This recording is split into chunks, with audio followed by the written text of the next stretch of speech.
Hello students, सर्वांचं स्वागत आहे आपल्या यूट्यूब चॅनलवर। आजच्या या व्हिडिओमध्ये आपण सेकंड चॅप्टर पाहणार आहोत। दुसरा घटक पाहणार आहोत, सजीव सृष्टी।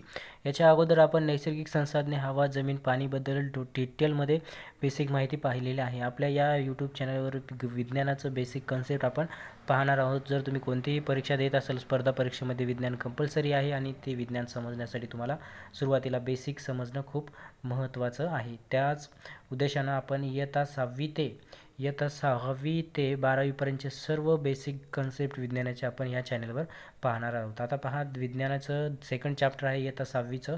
याच्यामध्ये चॅप्टरचं नाव सजीव सृष्टी। आता चित्रातील विविध घटकांची यादी करून ते सजीव आहेत की निर्जीव हे आपल्याला इथं ठरवायचं आहे। इथं काही चित्र दिलेले आहेत, सजीव निर्जीव तर तुम्हाला माहीतच आहे। मग आता ह्या चॅप्टरमध्ये आपल्याला काय शिकायचं आहे पहा। या चॅप्टरमध्ये जर बघितला तर सजीवांचे लक्षणे म्हणून एक पॉईंट दिलं, त्याला आपण शॉर्टमध्ये वाचून घेऊया। आपल्या सभोवताली अनेक प्रकारचे प्राणी आणि वनस्पती आढळतात। त्यामध्ये काही बाबी साम्य तर काही बाबी भेद दिसून येतात। तरीही ते सर्व सजीव आहेत हे आपण काही ठराविक वैशिष्ट्याच्या आधारे ओळखतो। बघा, काही प्राणी किंवा वनस्पती आढळतात, ते काही त्याच्यामध्ये भेद असते, काही साम्य असते, तरीही त्यांच्या वैशिष्ट्याच्या आधारे आपण त्यांना ओळखतो। निर्जीवमध्ये ही वैशिष्ट्ये दिसून येत नाहीत। ही वैशिष्ट्ये म्हणजे सजीवांची लक्षणे आहेत। या लक्षणाचा आपण अभ्यास करूया। बघा, जे काही सजीवांमध्ये वैशिष्ट्य दिसत आहेत, सारखेपणा म्हणा, भेद म्हणा, ते सर्व लक्षणे किंवा वैशिष्ट्याला काय म्हटलेले आहे, त्यांची सजीवांची लक्षणे असं म्हटलेले आहेत। त्या लक्षणाचाच आपण इथं अभ्यास करणार आहोत। आता ते लक्षणं कोणते कोणते असतात पहा। त्याच्यामधलं जो पहिला लक्षण आहे सजीवामधलं, वाढ। प्रत्येक सजीवाची काय होते, वाढ होते। आता या वाढीबद्दलचं आपण डिटेलमध्ये माहिती पाहणार आहोत। आता वाढीमध्ये बघा, इथं सुरुवातीला त्यांनी वाढीमध्ये काय दिलेलं आहे ते आपण एकदा वाचून घेऊया फास्टली। बाळाची वाढ होऊन ते प्रौढ स्त्री किंवा पुरुषात रूपांतर होते। बाळाची वाढ झाल्यानंतर ते प्रौढ स्त्री किंवा पुरुषात रूपांतर होते। वाढीच्या काळात उंची, वजन, ताकद इत्यादीमध्ये वाढ होते। वाढीच्या काळामध्ये उंची वाढते, वजन वाढते, ताकद वाढते, वाढ होत असते। सर्व प्राण्यांची अशी वाढ होऊन ते प्रौढ होण्यास काही ठराविक कालावधी लागतो। कालावधी लागते त्यांचं जे काही प्रौढ स्त्री किंवा पुरुषामध्ये होण्यासाठी त्याला काही ठराविक कालावधी लागतो। मानवाच्या अशा वाढीस सर्वसाधारणपणे 18 ते 21 वर्षे लागतात। बघा, मानवाचं जे काही वाढ होण्याचं जे आहे कालावधी ते किती, 18 ते 21 वर्षामध्ये मानवाची वाढ होत असते। मग त्याच्यानंतर पहा, कोंबडी, गाय, कुत्रा यांची पिल्ले प्रौढ होण्यास किती कालावधी लागतो याबाबतची माहिती आपला इथं काढायचं आहे। मग त्याच्यानंतर पहा, जे महत्त्वाचं आहे तेच आपण टॉपिक घेणार आहोत। इथं जर बघितलं तर इथं एक तुम्हाला कृती दिलेली आहे। इथं ढिला पडलेला दोरा आहे, इथं ताणलेला दोरा आहे। जेव्हा तुम्ही हे लहान झाड असते तेव्हा ताणून बांधायचं आहे तुम्हाला। मग नंतर काही दिवसानंतर तुम्ही बघितला तर हे जो तो दोरा आहे ताणलेला, तो ढिला पडून जातो, कारण ह्या झाडाची उंची वाढल्यामुळे तो दोरा काय होते, ढिला पडून जाते। हे तिथं कृती दिलेली आहे। मग त्याच्यानंतर पहा, इथं महत्त्वाचा टॉपिक आहे, हे टॉपिक आपल्याला समजून घ्यायचं आहे। याच्यामध्ये बघा, वाढीसाठी अन्नाची आवश्यकता। बघा, आता वाढीसाठी अन्नाची आवश्यकता असते वनस्पतीमध्ये सुद्धा। ते वनस्पती कशी अन्नाची आवश्यकता पूर्ण करून घेतात, कसं अन्न तयार करतात, ही माहिती आपण बघूया। बघा, वनस्पती सूर्यप्रकाशात स्वतःचे अन्न स्वतः तयार करतात। बघा, वनस्पती काय करतात, सूर्यप्रकाशात स्वतःचे अन्न स्वतःच तयार करतात। जमिनीतील पाणी, पोषक तत्वे आणि हवेतील कार्बन डायऑक्साईड यांच्या साहाय्याने अन्न निर्मिती करतात। बघा, जमिनीतलं पाणी, त्याच्यानंतर कार्बन डायऑक्साईड, त्याच्यानंतर जे काही कार्बन डायऑक्साईड किंवा हवेतील जे काही कार्बन डायऑक्साईड आहे ते कार्बन डायऑक्साईड हे घेऊन अन्न निर्मिती कोण करते, आपली वनस्पती करते। ही प्रक्रिया वनस्पतीच्या पानामध्ये होत असते। बघा, जमिनीतील पाणी घेते, त्याच्यानंतर पोषक तत्वे घेते, कार्बन डायऑक्साईड घेते हवेमधलं, हे जे सर्व घेऊन अन्न निर्मिती करते वनस्पती, ते कुठं होते प्रक्रिया, ती वनस्पतीच्या पानामध्ये प्रक्रिया तयार होते। वनस्पतीच्या पानामध्ये त्यांचं अन्न तयार होते। मग त्याच्यानंतर पहा पुढं काय म्हटलेलं आहे, पानामध्ये त्यांचं जे काही अन्न आहे ते पानामध्ये तयार होते। ही प्रक्रिया वनस्पतीच्या पानामध्ये तयार होत असते। पानामधील हरितद्रव्याच्या मदतीने सूर्यप्रकाशात ही प्रक्रिया होते। बघा, पानामध्ये कशाच्या मदतीने, हरितद्रव्याच्या मदतीने सूर्यप्रकाशात ही प्रक्रिया होत असते वनस्पतीची। ही प्रक्रिया होत असल्याने या अन्न निर्मितीच्या प्रक्रियेला प्रकाश संश्लेषण असे म्हणतात। आता प्रकाश संश्लेषण जे काही प्रक्रिया आहे ती प्रक्रिया म्हणजे वनस्पतीमध्ये अन्न निर्मिती करण्याची ही प्रक्रिया आहे। हे जे प्रक्रिया होत असते, जमिनीतील पाणी घेते, पोषक तत्व घेते, हवेतील कार्बन डायऑक्साईड घेऊन ते अन्नाची निर्मिती करतात, ते पण पानामध्ये अन्नाची निर्मिती करतात. ते जी प्रक्रिया होत असते अन्नाची, त्या प्रक्रियेला काय म्हटलेलं आहे, प्रकाश संश्लेषण असं म्हटलेलं आहे. मग त्याच्यानंतर पहा पुढं काय म्हटलं त्यांनी, या प्रक्रियेमध्ये वनस्पती ऑक्सिजन वायू बाहेर टाकतात. वनस्पतीतील हरितद्रव्यामुळे त्या प्रामुख्याने हिरव्या रंगाच्या दिसतात. बघा, या प्रक्रियेमध्ये वनस्पती काय करतात, ऑक्सिजन वायू बाहेर टाकतात आणि कार्बन डायऑक्साईड त्यांनी घेतात आणि ह्या वनस्पतीमधील हरितद्रव्यामुळे त्या प्रामुख्याने हिरव्या रंगाच्या दिसतात. बघा, वनस्पती कोणतीही हिरव्या रंगाची का दिसते, त्याचं कारण आहे हरितद्रव्यामुळे वनस्पती हिरव्या रंगाची दिसते, हे तुम्हाला लक्षात ठेवायचं आहे. बघा, हे प्रकाश संश्लेषणाची इथं क्रिया दिलेली आहे, चित्रामध्ये तुम्ही पाहू शकता. त्यांनी इथं काय घेतलं बघा, सूर्य आहे, सूर्यप्रकाश घेतले आहेत, त्याच्यानंतर ऑक्सिजन सोडू लागले, त्याच्यानंतर कार्बन डायऑक्साईड त्यांनी पानामध्ये घेऊ लागले, पाणी आणि पोषक तत्व इथून खालून भेटू लागलं त्यांना. ही जी प्रक्रिया आहे ती प्रक्रिया आहे प्रकाश संश्लेषण. मग त्याच्यानंतर पहा पुढं कोणतं पॉईंट दिलेलं आहे बघा. इथं काही महत्त्वाचं पॉईंट दिलेलं आहे, ते आपण इथं वाचून घेऊया एका शॉर्टमध्ये. प्राण्यामध्ये मात्र हरितद्रव्य नसते. आता प्राण्यामध्ये हरितद्रव्य नसते. प्राणी स्वतःचे अन्न तयार करत नाहीत. प्राणी स्वतःचे अन्न तयार करत नाहीत, ते त्यांच्या अन्नाचा शोध घेतात. शेळी, मेंढी, घोडा यासारखे प्राणी गवत खातात, तर वाघ, सिंह या जंगली प्राणी वनस्पतीवर जगणाऱ्या प्राण्यांची शिकार करून अन्नाची गरज भागतात. बघा, जे काही वाघ, सिंह, कोल्हाते आहेत त्यांनी दुसऱ्या प्राण्यांची शिकार करून त्यांनी जगत असतात. त्याच्यानंतर बघा, अन्नग्रहण आणि त्यामुळे होणारी वाढ ही सजीवांची लक्षणे आहे. बघा, अन्नग्रहण आणि त्यामुळे होणारी वाढ ही सजीवाची काय आहे, लक्षणे आहे. मग त्याच्यानंतर पहा पुढं कोणता पॉईंट दिला आहे, श्वासन. आता या श्वासनबद्दल सुद्धा आपण थोडीफार माहिती घेऊया. श्वासन म्हणजे काय आहे ते. याच्यामध्ये बघा, श्वासनमध्ये आपल्याला काय दिले, हे एक सजीवांचं लक्षणच आहे. वाढ झालेलं आहे, आता श्वासन चालू आहे. स्वतःच्या नाकासमोर हात धरा आणि किंवा छातीवर हात ठेवा, काय जाणवते. नाकावर किंवा छातीवर हात ठेवा, तुम्हाला काय जाणवते.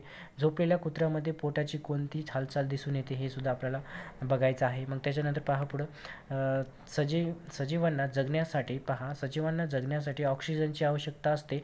ऑक्सिजन शरीरात घेणे व त्यांच्या वापरातून शरीरात तयार होणारा कार्बन डायऑक्साईड वायू शरीराबाहेर सोडणे यालाच श्वासन असे म्हणतात. बघा, श्वासन म्हणजे काय, ऑक्सिजन शरीरात घेणे व त्याच्या वापरातून शरीरात तयार होणारा कार्बन डायऑक्साईड वायू शरीराबाहेर सोडणे यालाच श्वासन असे म्हटलेलं आहे. बघा, ऑक्सिजन मध्ये घेतल्यानंतर त्याचा वापर केल्यानंतर जे काही कार्बन डायऑक्साईड जो वायू आपण बाहेर सोडतो, ऑक्सिजनमध्ये घेतो, त्यालाच काय म्हटले, श्वासन असं म्हटलेलं आहे. मग त्याच्यानंतर पहा पुढं काय म्हटलेलं आहे त्यांनी, मासा, साप, उंदीर,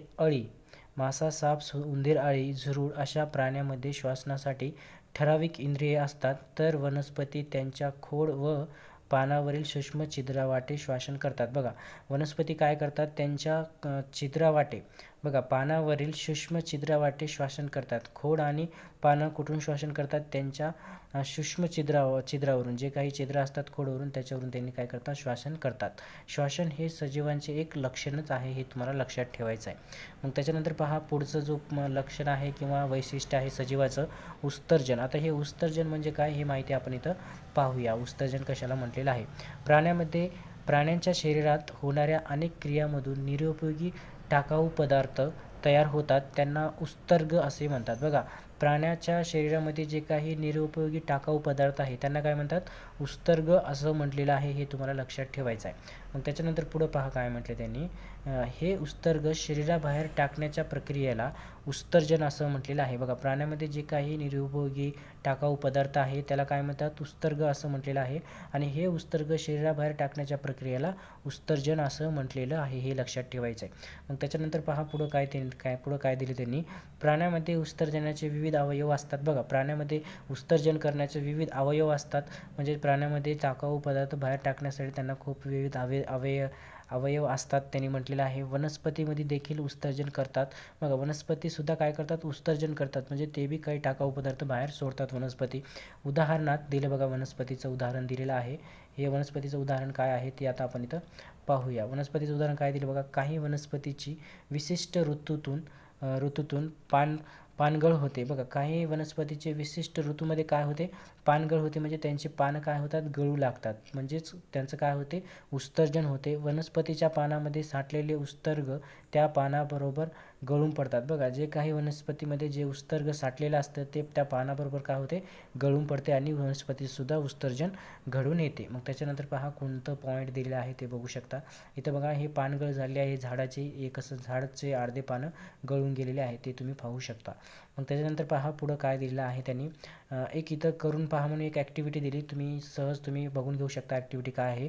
एक प्लॅस्टिकची पारदर्शक पिशवी घ्या, चित्रात दाखवल्याप्रमाणे वनस्पतीच्या एका पानावरती बांधा, 6 ते 7 तासानंतर निरीक्षण करा काय दिसते. बघा एक प्लॅस्टिकची पिशवी घ्यायची आणि ते एका वनस्पतीच्या पानाला बांधायचं आहे, ते मुलगी बांधल्यासारखं, आणि 6 ते 7 तासानंतर निरीक्षण करायचं आहे काय दिसत आहे. बघा तर काय दिसते निरीक्षणामध्ये, पिशवीच्या आतील बाजूस पाण्याचे थेंब जमा झालेले दिसतात. वनस्पतीचे म्हणजेच वनस्पती बाष्परूपात पाण्याचे उत्सर्जन करते. बघा पिशवीच्या आतमध्ये काय होते, पाण्याचे जमा झालेले थेंब दिसतात, म्हणजेच वनस्पती काय करते, बाष्प स्वरूपात पाण्याचे उत्सर्जन करते. बाष्प स्वरूपात काय करते, वनस्पती पाण्याचे उत्सर्जन करते. मग त्याच्यानंतर बघा उत्सर्जन हे सजीवांचे लक्षणे आहे, हे तुम्हाला लक्षात ठेवायचं आहे. मग त्याच्यानंतरचा कोणता पॉईंट येणार बघा, याच्यामध्ये जर बघितलं तर तुम्ही इथं एक चेतनक्षमता व हालचाल, हे खूप महत्त्वाचं पॉईंट आहे, हे तुम्ही व्यवस्थित लक्ष देऊन पहा. चेतनक्षमता आणि हालचाल काय असते ते बघा. चेतनेला प्रतिसाद देताना सजीवामध्ये विविध क्रिया होतात. बघा चेतनेला प्रतिसाद देताना सजीवामध्ये विविध क्रिया होतात. तुम्ही गायी म्हशीच्या कोठ्यात अचानक प्रवेश केल्यावर त्यांचे उभे राहणे, इकडे तिकडे फिरणे, एखाद्या गायीचे हंबरणे, या सर्व त्यांच्या हालचाली आहेत. जे काही उभे राहत आहेत त्यांनी इकडे तिकडे पाहत, हे सर्व काय त्यांचे हालचाली आहेत. मग त्याच्यानंतर बघा अंगणात लावलेली वेलसुद्धा आधाराच्या दिशेने झुकते. जे काही अंगणामध्ये वेल लावले आपण, त्या वेलीला जर लाकूड लावला, आधार लावला, तर त्या आधाराच्याच साहाय्याने काय होते की ती काय होते, दिशेने झुकत असते. कुंडीमध्ये लावलेली वनस्पती खिडकीत ठेवली तर सूर्यप्रकाशाकडे झुकलेली दिसते, म्हणजेच तिची हालचाल होते. सजीवामध्ये हालचाल ही संप्रेषण प्रेरणेने होते. बघा सजीवामध्ये जे काही हालचाल आहे ते कसे होते, प्रेरणेने हालचाल होते सजीवामध्ये. सभोवताली घडलेली घटना म्हणजे चेतना. बघा सभोवताली जे काही घडलेली घटना आहे तिला काय म्हणायचं, चेतना म्हणायचं, व त्यामुळे सजीवांनी केलेली हालचाल म्हणजेच प्रतिसाद. बघा जे काही सभोवतालीमध्ये हालचाल दिसू लागली, जे काही घटना दिसू लागली त्याला चेतना म्हणतात, आणि त्यामुळे सजीवांनी केलेली हालचाल त्याला काय म्हणतात, प्रतिसाद असे म्हटलेलं आहे. मग त्याच्यानंतर बघा चेतनेला पहा काय म्हणतं त्यांनी, चेतनेला प्रतिसाद देण्याच्या क्षमतेला चेतन क्षमता असे म्हटलेलं आहे. बघा चेतनेला प्रतिसाद देण्याच्या क्षमतेला चेतन क्षमता असं म्हटलेलं आहे. आता चेतना म्हणजे काय, प्रतिसाद म्हणजे काय, तर मी तुम्हाला सांगितलेलेच आहे. मग त्याच्यानंतर बघा चेतन क्षमता हे सजीवाचं एक लक्षणच आहे, हे तुम्हाला लक्षात ठेवायचं आहे. मग त्याच्यानंतर पहा पुढं काय दिलं, आता प्रजनन किंवा पुनरुत्पादन. आता हे पण पॉईंट खूप महत्त्वाचं आहे, सजीवाचं एक लक्षणच आहे प्रजनन किंवा पुनरुत्पादन. त्याच्यामध्ये बघा सजीव स्वतःसारखा दुसरा जीव निर्माण करतात. काही सजीव पिल्लांना जन्म देतात तर काही अंडी घालतात, त्यातून पिल्लांचा जन्म होतो. वनस्पतीच्या बिया, खोडे, पाने यापासून वनस्पतीची नवीन रोपे तयार होतात. बघा काही सजीव पिल्लांना जन्म देत तर काय करतात, अंडे घालतात, त्यापासून पिल्लेसुद्धा तयार होतात. सजीवांच्या स्वतःसारखा दुसरा जीव निर्माण करण्याच्या प्रक्रियेला प्रजनन किंवा पुनरुत्पादन म्हणतात. बघा सजीवांचं जे काही जीव आहे त्याच्यासारखाच दुसरा जीव जे काही निर्माण करण्याची जी काही प्रक्रिया आहे त्यालाच प्रजनन किंवा पुनरुत्पादन असं म्हटलेलं आहे. हे वाक्य व्यवस्थित लक्षात ठेवा. आणि प्रजनन हे सजीवांचं एक लक्षणच आहे, तुम्ही पाहू शकता. इथं जर बघितलात तर तुम्ही बघा इथं पक्षी काय करू राहिले, अंडी घालत आहे. घोडा त्याच्यासारखाच एक छोटा घोडा दिलेला आहे, प्रजनन केलेला आहे. मग त्याच्यानंतर जर बघितलं तर एक ठराविक आयुमर्यादा, हे जे पॉईंट आहे आपल्या चॅप्टरचा आता बहुतेक लास्ट असेल, ठराविक आयुमर्यादा. आता ठराविक आयुमर्यादामध्ये काय दिलं, महत्त्वाचे टॉपिक तेवढे आपण पाहूया. जीवनकालाच्या ठराविक टप्प्यावर सजीव प्रजननक्षम होतात. काही काळानंतर पुढे त्यांचे अवयव क्षीण होत जातात. कालांतराने त्यांची जीवनकाल संपते, म्हणजे सजीवांचं काय होते, मृत्यू पावते. विविध प्राणी आणि वनस्पतीचे आयुर्मान म्हणजे जीवनकाल वेगवेगळे असते. उदाहरणार्थ कुत्रा या प्राण्याचे आयुर्मान साधारणपणे 12 ते 18 वर्ष आहे. कुत्रा किती वर्ष आहे जगते, 12 ते 18 वर्ष जगते. तर शहामृग व हा पक्षी सुमारे 50 वर्ष जगतो. शहामृग किती वर्ष जगतो, 50 वर्ष जगतो. मग त्याच्यानंतर पहा पुढं काय दिलं त्यांनी, पुढच्या याच्यामध्ये काय दिलेलं आहे, सजीव पहा सजीव नेमके कसे आहेत ते कसे तयार झाले आहेत, कशापासून तयार झालेले आहेत, असे प्रश्न तुम्हाला पडत असतील. बघा हे असे प्रश्न आपल्याला पडतच असतील. आता हे जे पॉईंट आहे ना, तुम्हाला माहीत आहे का, हे खूप महत्त्वाचं आहे, हे तुम्ही वाचत राहायचं. दक्षिण अमेरिकेतील गॅलापेगोस बेटावर आढळणाऱ्या महाकासवाचे आयुर्मान सुमारे 170 वर्ष आहे. बघा दक्षिण अमेरिकेमध्ये जे काही गॅलापेगोस बेटावर महाकासवाचं आयुर्मान किती आहे, 170 वर्ष आहे. मे फ्लाय या कीटकाचे आयुर्मान 1 तासापासून 24 तासापर्यंत आहे. बघा हे जे मे फ्लाय म्हणून एक कीटक आहे आणि हे आपलं कासव आहे दक्षिण अमेरिकेमधलं. याचं किती आयुर्मर्यादा आहे, या कीटकाचं 24 तासामध्ये तो कीटक काय होते, मरण पावतो. आणि कासवचं किती आहे आयुर्मर्यादा, 170 वर्ष आहे. मग त्याच्यानंतर बघा महत्त्वाचा पॉईंट म्हणजे इथं येतो आपला पेशी रचना. आता हे पेशी रचना काय आहे पहा. तर पेशी रचनाबद्दल थोडीफार माहिती बघूया. सजीव ज्या लहान लहान घटकांनी बनलेले असतात त्यांना पेशी म्हणतात. बघा सजीव जे काही लहान लहान घटकांनी बनलेले आहेत त्यांना काय म्हणतात, पेशी म्हणतात. सजीवांच्या शरीरात सर्व क्रिया या सूक्ष्म पेशींच्या साह्यानेच पार पडतात. सजीवांच्या जे काही क्रिया आहे सर्व क्रिया या सूक्ष्म पेशींच्या साह्याने काय होतात, पार पाडले जातात. मग त्याच्यानंतर पहा पुढं काय दिलं त्यांनी, पुढच्या पॉईंटमध्ये काय दिलं त्यांनी, काही सजीव एकच पेशीपासून बनलेले असतात त्यांना एक पेशीय सजीव असे म्हणतात. जे सजीव एकच पेशीपासून बनले आहेत त्यांना एक पेशीय सजीव म्हणतात. तर जे सजीव अनेक पेशींनी बनलेले असतात त्यांना बहुपेशीय सजीव असे म्हणतात. अमिबा व काही सूक्ष्मजीव हे एक पेशीय सजीव आहेत. तर मानव, गाय, उंदीर, झुरळ, हत्ती, वडाचे झाड, काड्यांचे रोप हे सर्व बहुपेशीय सजीव आहेत. सजीव एकपेशीय असो अथवा बहुपेशीय, सजीवातील सर्व लक्षणे प्रत्येक पेशीमध्ये दिसून येतात. सजीव एक पेशीय असू द्या किंवा अनेक पेशीय, पण त्याच्यामध्ये जे काही लक्षणे आहेत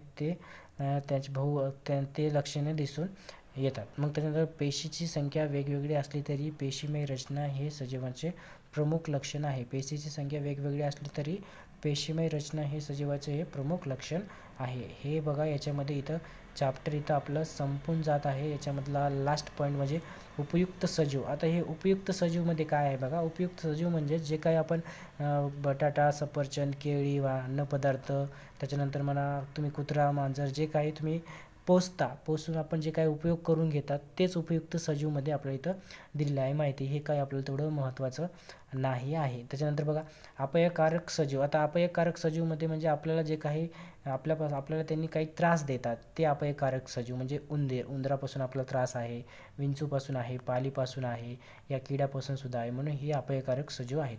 मग त्याच्यानंतर बघा इथं पुढं कोणता पॉईंट आहे, हिंस्त्र सजीव.